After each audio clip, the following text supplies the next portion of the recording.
Mac.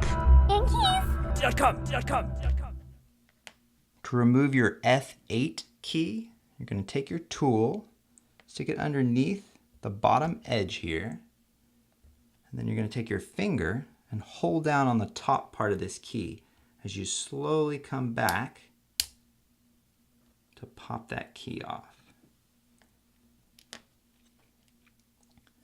And now to remove the plastic hinge, put it just on top of the rubber spring, but underneath the plastic of the hinge, and just come back like that. And then you can just pull this right off. Now get your replacement hinge. And you'll notice on your replacement hinge that it has a continuous piece of plastic on the top and then two separate separations on the bottom. And that corresponds to how you are going to actually place it into the keyhole.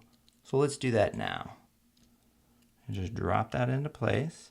And now you're going to use your finger to push down on each side until it clips into place. There you go, that looks good.